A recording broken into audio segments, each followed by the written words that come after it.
Hello दोस्तों। Bihar DElEd entrance exam 2024 में जो 1-2 मार्च का जो प्रश्न पूछा गया था, उन्हीं प्रश्नों को देखते हुए, उन्हीं पैटर्न को फॉलो करते हुए ये प्रश्न को तैयार किया गया है, ताकि आपके डीएलएड एंट्रेंस एग्ज़ाम में साइंस के एक भी प्रश्न गलती ना हो। तो चलिए हम लोग वीडियो को स्टार्ट करते हैं। पहला प्रश्न आपके सामने में है, अक्रिय गैसों की खोज किसने की? तो अक्रिय गैस का खोज किसने किया था? तो अक्रिय गैस का खोज किया था रैमजे रायले लोकेयर ने। तो यहाँ पर आपको क्या दिख रहा है? तो रैमजे दिख रहा है। तो ऑप्शन डी क्या हो जाएगा? इनका बिल्कुल राइट हो जाएगा। प्रिस्टले ने ऑक्सीजन का खोज किया था। पूछेगा ये कब किया था? 1774 ईस्वी में किया था। और केवेंडिश ने हाइड्रोजन का खोज किया था। आप ये भी बात याद रख सकते हैं। दोस्तों, अक्रिय गैस कौन कौन है? तो मैं आपको एक ट्रिक बताता हूँ। न्यू, आर्गन, रेड हिल, कैप्टन जिनसे करता डील। न्यू से नियोन, आर्गन से आर्गन, रेड से रेडॉन, कैप्टन से क्रिप्टॉन, जिनसे जेनॉन, डील से कैप्टन जिनसे करता डील। तो आप इतना, ये सब गैस कौन सा गैस है? तो ये सब अक्रिय गैस है। अक्रिय गैस के बाहरी कक्षा में हमेशा 8 इलेक्ट्रॉन होता है। केवल हीलियम एक अपवाद है अक्रिय गैस का। आप ये बात याद रख सकते हैं। दोस्तों, ये अगर आपको वीडियो अच्छा लगता है तो आप चैनल को सब्सक्राइब करने में बिल्कुल देरी ना करें, क्योंकि यहाँ पर पूछे गए प्रश्नों का सटीक विश्लेषण और काफ़ी विस्तार पूर्वक किया जाता है। यह चैनल प्रत्येक एग्ज़ाम का तैयारी कराता है, तो जब जो फॉर्म आता है उस हिसाब से तैयारी कराया जाता है एग्ज़ाम को देखते हुए। चलिए हम लोग बढ़ते हैं नेक्स्ट प्रश्न की ओर। अगला प्रश्न आपके सामने में है, खाना को पकाते समय सर्वाधिक मात्रा में नष्ट होते हैं। खाना को पकाते समय दोस्तों जो सर्वाधिक मात्रा में नष्ट हो जाता है, क्या नष्ट हो जाता है? वसा, विटामिन, प्रोटीन, कार्बोहाइड्रेट, क्या नष्ट हो जाता है? दोस्तों विटामिन सी नष्ट हो जाता है। आप ये बात रख लीजिएगा। विटामिन में कौन विटामिन? विटामिन सी नष्ट हो जाता है। दोस्तों विटामिन 2 प्रकार का होता है। एक होता है जल में घुलनशील और एक होता है वसा में घुलनशील। पूछेगा कि जल में घुलनशील विटामिन कौन सा है? तो विटामिन बी और सी। कौन कौन है? विटामिन बी और सी। वसा में घुलनशील विटामिन आप एडेक याद रख लीजिएगा, ADEK, एडेक। ये विटामिन कौन है? वसा में घुलनशील है। अच्छा, विटामिन की कमी से हमें कौन सा रोग होता है?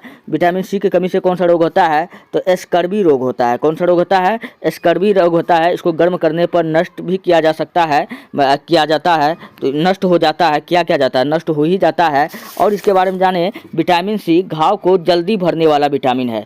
पूछेगा कि ऐसा कौन सा विटामिन है जो घाव को बहुत जल्दी भर देता है? तो विटामिन सी। अब विटामिन सी का कमी जो होता है दोस्तों, शराबी व्यक्ति के शरीर में बहुत अधिक होता है। तो आप ये भी बात याद रख लीजिएगा। तो चलिए बढ़ते हैं नेक्स्ट प्रश्न की ओर। अगले प्रश्न जस्ट आपके सामने में है।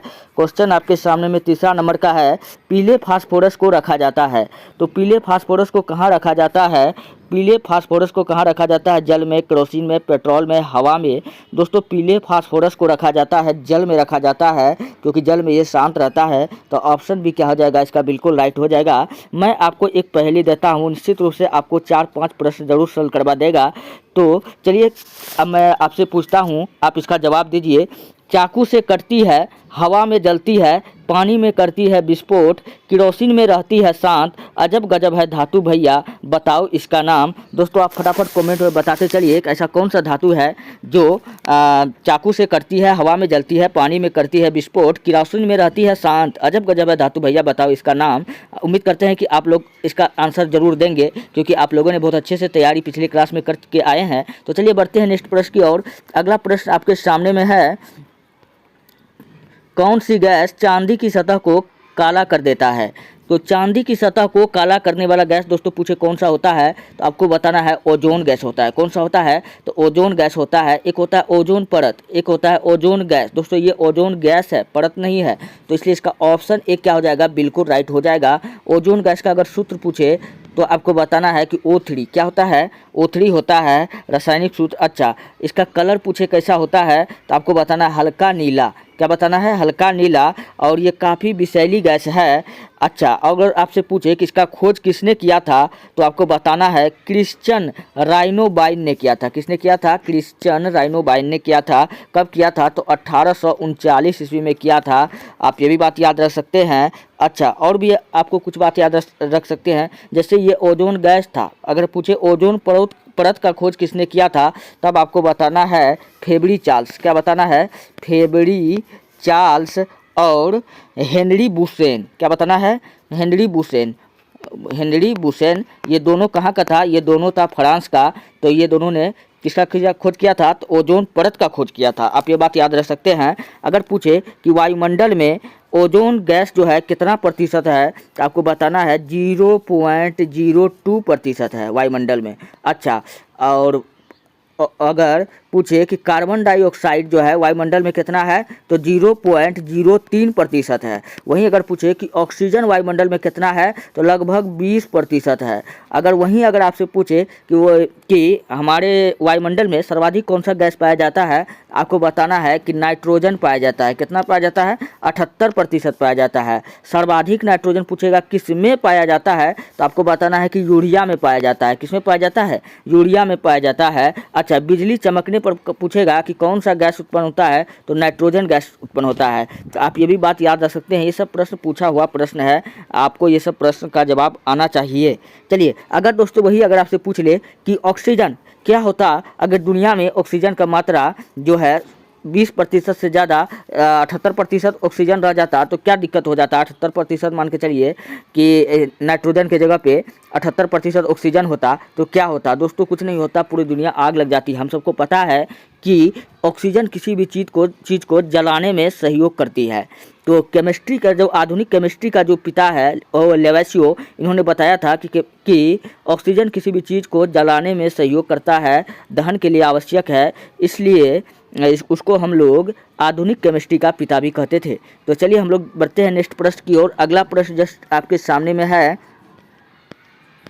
यूरिया में नाइट्रोजन होती है। अभी जस्ट आपको डिस्कस करके मैंने बताया कि वायुमंडल में कितना था? 78% था। लेकिन पूछे सबसे ज़्यादा नाइट्रोजन किस में होता है, तो यूरिया में होता है। बिजली चमकने पर सर्वाधिक कौन सा गैस उत्पन्न होता है, तो नाइट्रोजन होता है। पौधे में अगर नाइट्रोजन का कमी हो जाएगा दोस्तों, क्या नहीं बनेगा? तो प्रोटीन नहीं बनेगा। आप ये भी बात याद रख लीजिएगा। प्रोटीन का खोज पूछेगा किसने किया था, प्रोटीन की कमी से पूछेगा कि कौन सा रोग होता है, तो आपको बताना है मैडीमस और क्वाशरकोर। कौन सा होता है? मैडीमस और क्वाशरकोर। और प्रोटीन का खोज पूछेगा किसने किया था, तो मुल्डर ने किया था। किसने किया था? मुल्डर ने किया था। आप ये भी बात याद रख सकते हैं। चलिए बढ़ते हैं नेक्स्ट प्रश्न की ओर। अगला प्रश्न की ओर हम लोग बढ़ते हैं।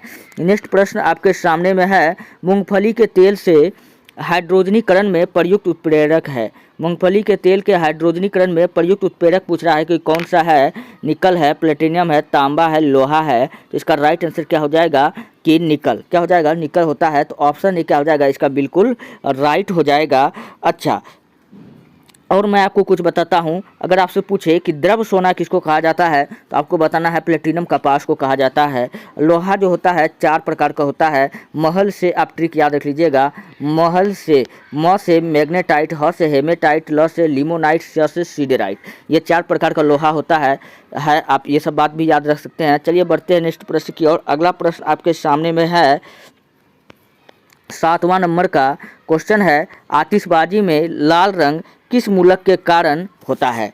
तो आतिशबाजी यानी पटाखे में दोस्तों पूछ रहा है कि जनरली लाल रंग पूछ रहा है कि किसके कारण होता है। दोस्तों आतिशबाजी यानी पटाखा में जो लाल रंग होता है वो किसके कारण होता है? वो होता है स्ट्रेशियम के कारण होता है। किसके कारण होता है?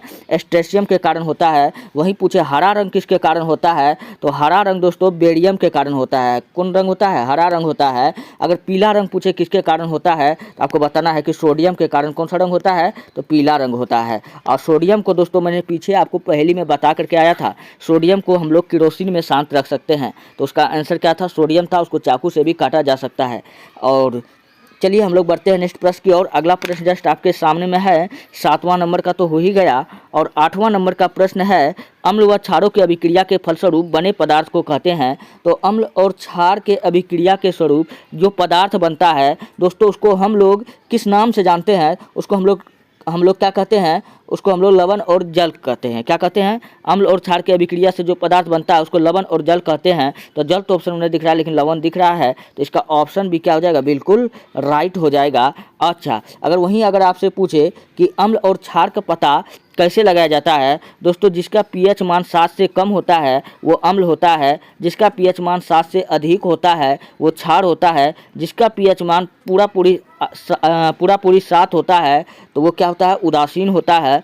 तो अम्ल और क्षार का पता हम लोग लिटमस पेपर से भी लगा सकते हैं और पीएच स्केल से भी लगा सकते हैं। वहीं अगर आपसे पूछे कि लिटमस पेपर कैसे बनता है, तो आपको बताना है कि रोसेला नाम का लाइकेन से बनता है। किससे बनता है? रोसेला नाम का लाइकेन से बनता है। दोस्तों लाइकेन और कवक में सहजीवी संबंध को दर्शाता है। मतलब जहाँ पर होगा लाइकेन वहीं पर होगा शैवाल, अर्थात राम न मिलेंगे हनुमान के बिना, हनुमान न मिलेंगे श्री राम के बिना। उसी प्रकार है शैवाल न मिलेगा हाँ लाइकेन के बिना, लाइकेन न मिलेगा शैवाल के बिना। मतलब ये दोनों कवक एक ही साथ में रहता है।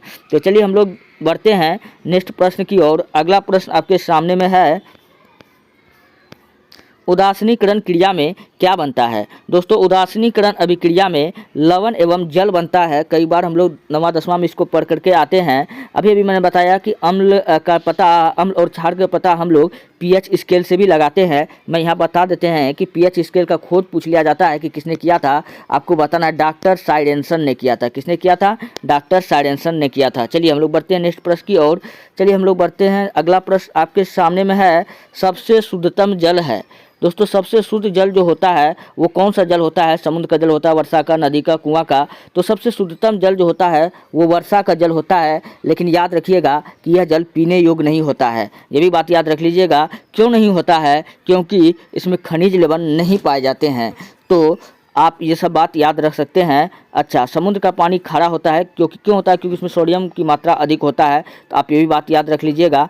चलिए हम लोग बढ़ते हैं नेक्स्ट प्रश्न की ओर। अगला प्रश्न जस्ट आपके सामने में है। क्वेश्चन कहता है कि मलेरिया परजीवी को नष्ट करने में प्रयुक्त औषधि है। तो मलेरिया परजीवी को नष्ट करने में कौन सा औषधि है ये आपको बताना है। वो है क्लोरोक्विनिन। क्या है? सॉरी क्लोरोक्विनिन नहीं, क्लोरोक्विनिन। क्वीन क्या होता है? तो इसका ऑप्शन एक क्या हो जाएगा? बिल्कुल राइट हो जाएगा। अच्छा, मच्छर के डंक में पूछेगा क्या पाया जाता है? तो प्लाज्मोडियम पाया जाता है। क्या पाया जाता है? प्लाज्मोडियम पाया जाता है, जिसके कारण हमें मलेरिया नामक रोग हो जाता है। और ये परजीवी से होने वाला रोग है। आप ये भी बात याद रख सकते हैं। दोस्तों मलेरिया जो होता है ना, मलेरिया का जो पेशेंट होता है उसको एक दिन छोड़ करके एक दिन ताबड़तोड़ बुखार रहता है। मलेरिया का पेशेंट में ये अक्सर देखा जाता है। वहीं अगर क्या कहते हैं डेंगू रोग पूछेगा किसके कारण होता है? तो आपको बताना है मादा एंडीज इजिप्टाई नामक मच्छर के काटने से होता है। अच्छा, डेंगू रोग में पूछेगा कि किसका मात्रा कम हो जाता है? आपको बताना है प्लेटलेट्स का मात्रा घट जाता है। किसका मात्रा घट जाता है? प्लेटलेट्स का मात्रा घट जाता है। दोस्तों डेंगू रोग को हम लोग हड्डी तोड़ बुखार के नाम से जानते हैं। किस नाम से जानते हैं? हड्डी तोड़ बुखार के नाम से जानते हैं। क्योंकि डेंगू रोग में बहुत ज़्यादा आपका शरीर दर्द करेगा, लगेगा कि हमारा हड्डी टूट गया है, ऐसा आपको फीलिंग होगा। इसलिए डेंगू रोग को हम लोग हड्डी तोड़ बुखार के नाम से जानते हैं। दोस्तों अगर पूछेगी डेंगू मच्छर कितना डिग्री के कोण पर काटता है? ये 45 डिग्री के कोण पर काटता है। कितना डिग्री का? 45 डिग्री का कोण पर काटता है। तो आप ये सब भी जानकारी याद रख लीजिए, क्योंकि कई बार ये सब भी प्रश्न पूछे जाते हैं। अच्छा, यहाँ पे एक चीज़ है मॉर्फिन। दोस्तों पूछेगा कि मॉर्फिन क्या है, तब आपको बताना है कि मॉर्फिन जो है पोस्ता के पादप के बीजकोष से प्राप्त होता है। पूछेगा मॉर्फिन किससे प्राप्त होता है? तो आपको बताना है पोस्ता के पादप के बीजकोष से प्राप्त होता है। अच्छा, एक ऑप्शन में है पेनिसिलिन। ये भी क्वेश्चन यहाँ से बहुत बार पूछा गया है। पूछेगा कि पेनिसिलिन का खोज किसने किया था? तो आपको बताना है अलेक्जेंडर फ्लेमिंग ने किया था। चलिए हम लोग बढ़ते हैं नेक्स्ट प्रश्न की ओर। अगला प्रश्न आपके सामने में है, किसमें कार्बन की प्रतिशत मात्रा सबसे अधिक होती है? मतलब अभी मैंने आपको बताया था, लोहा का प्रकार बताया था, और लोहा में यहाँ पर आपको ऑप्शन में दिया है पिटवा लोहा, ढलवा लोहा, इस्पात लोहा, सभी में समान। दोस्तों कार्बन की प्रतिशत का मात्रा सबसे अधिक जो होता है ना तो पिटवा लोहा में होता है, ना तो ढलवा में होता है। किसमें होता है? इस्पात में होता है। इसलिए ऑप्शन सी क्या हो जाएगा? बिल्कुल राइट हो जाएगा। दोस्तों इस्पात का आप नाम तो अवश्य सुने होंगे। क्या आपने इस्पात को कभी देखा है? मोटा मोटा जो रड जस सब जो होता है ना, छड़ छड़िया जो होता है, वही क्या होता है? वही इस्पात कहलाता है। तो आपको ये बात समझ में आ गया होगा। और पूछे कार्बन की मात्रा सर्वाधिक किसमें होता है? तो इस्पात में होता है। और आप भी कुछ प्रश्न याद रख सकते हैं। दोस्तों पिटवा लोहा जो होता है सबसे शुद्ध लोहा होता है। अगर पूछे सबसे शुद्ध लोहा तो पिटवा लोहा है। अच्छा, इसमें कार्बन बहुत कम होता है। और ढलवा लोहा जो होता है, ढलवा लोहा में कार्बन पिटवा लोहा से कितना अधिक होता है? 1.7% से 3% कम होता है। आप ये भी बात याद रख लीजिएगा। चलिए बढ़ते हैं नेक्स्ट प्रश्न की ओर। अगला प्रश्न जस्ट आपके सामने में है। क्वेश्चन है, आदर्श गैस की आंतरिक ऊर्जा निर्भर करती है। आदर्श गैस की आंतरिक ऊर्जा पूछ रहा है कि ये किस पे निर्भर करेगा। तो आदर्श गैस का जो आंतरिक ऊर्जा होता है वो दोस्तों किस पे निर्भर करता है, वो केवल तापमान पर निर्भर करता है। इसलिए इसका ऑप्शन नंबर सी क्या हो जाएगा, बिल्कुल राइट हो जाएगा। और कुकिंग, अगला प्रश्न आपके सामने में होगा। अगला प्रश्न, कुकिंग गैस मिश्रण होता है। कुकिंग गैस पूछ रहा है कि किसका मिश्रण होता है। दोस्तों कुकिंग गैस जो है वो ब्यूटेन और प्रोपेन का मिश्रण होता है। किसका होता है, तो ब्यूटेन और प्रोपेन का मिश्रण होता है। और ये एलपीजी में पूछेगा कि कौन सा गैस भरा जाता है, तो एलपीजी में लिक्विड पेट्रोलियम गैस, एलपीजी में तो ये कौन सा भरा जाता है, तो मीथेन भरा जाता है। आप ये बात याद रख लीजिएगा। और इसमें कौन सा होता है, ब्यूटेन एवं प्रोपेन होता है। आप ये भी बात याद रख लीजिएगा। अच्छा, अगर आपसे क्वेश्चन पूछेगा सिगरेट के लाइटर में कौन सा गैस भरा जाता है, तब आपको बताना है कि ब्यूटेन भरा जाता है। कौन सा, ब्यूटेन भरा जाता है। और सिगरेट के धुएं में पूछेगा कि कौन सा गैस रहता है, पाया जाएगा, तो सिगरेट के धुएं में CO पाया जाता है, जिसको हम लोग कार्बन मोनोऑक्साइड के नाम से जानते हैं। और कार्बन मोनोऑक्साइड को हम लोग दम घोटू गैस कहते हैं। इसका कमी से इंसान का दम घुटने से मृत्यु हो जाती है। तो चलिए हम लोग बढ़ते हैं नेक्स्ट प्रश्न की ओर। अगला प्रश्न आपके सामने में है, सबसे कठोर पदार्थ है।